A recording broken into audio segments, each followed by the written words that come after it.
Good morning. Today is June 6th, and we are at 171 Pasto Rico, Rancho Santa Margarita, with the video review of the home inspection findings.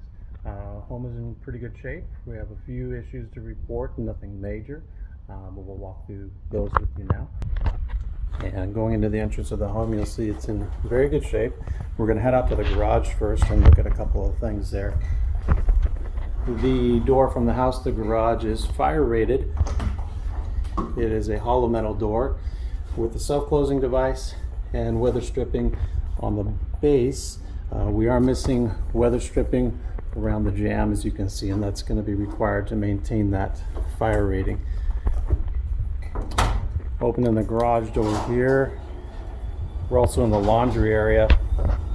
You have both gas and 220 electric, which is working. This is currently operating on a gas dryer, so either a gas dryer or electric dryer for the heating source will work in this situation.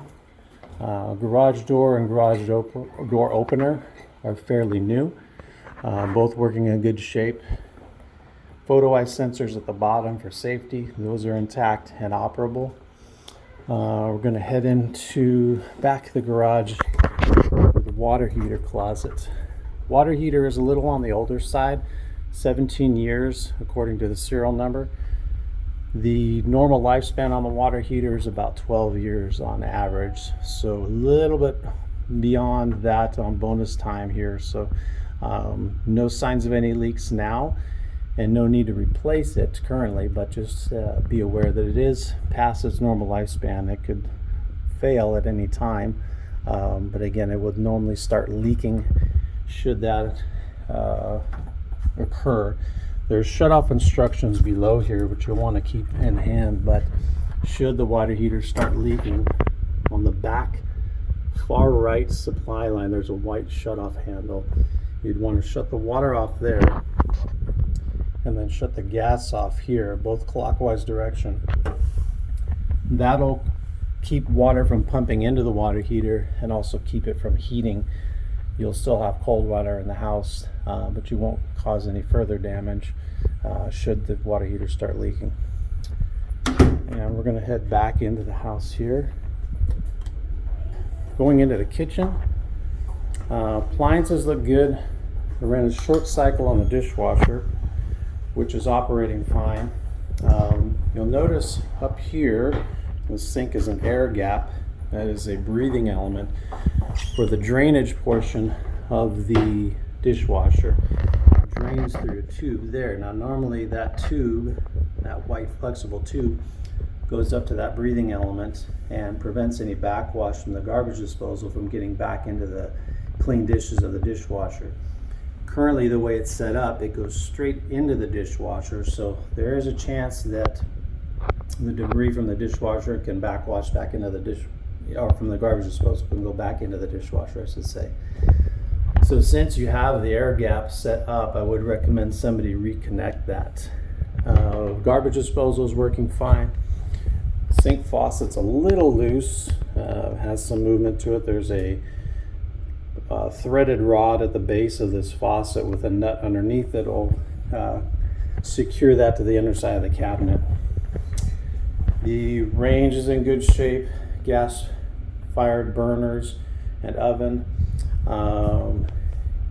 Typically want to see some kind of backsplash material back here they call a grease guard.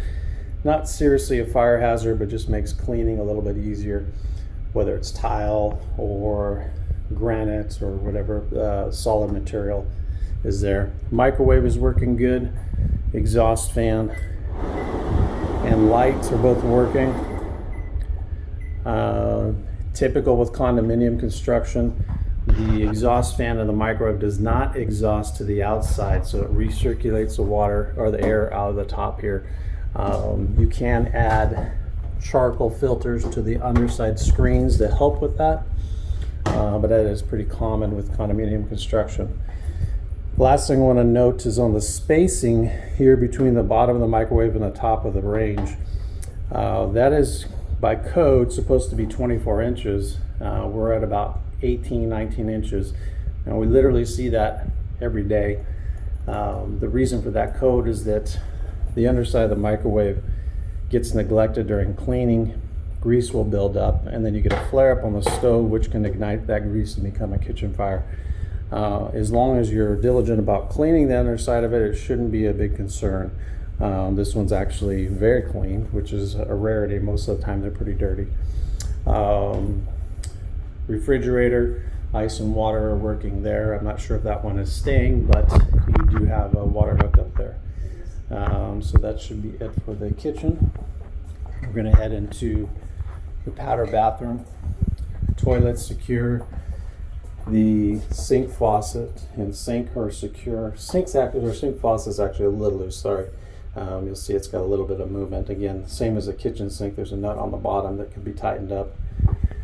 You have electrical outlet here.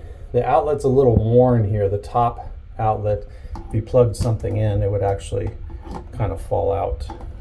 What happens is spring-loaded tabs in there just get worn out from use, and they won't hold the plug any longer. So I would recommend that one to be replaced.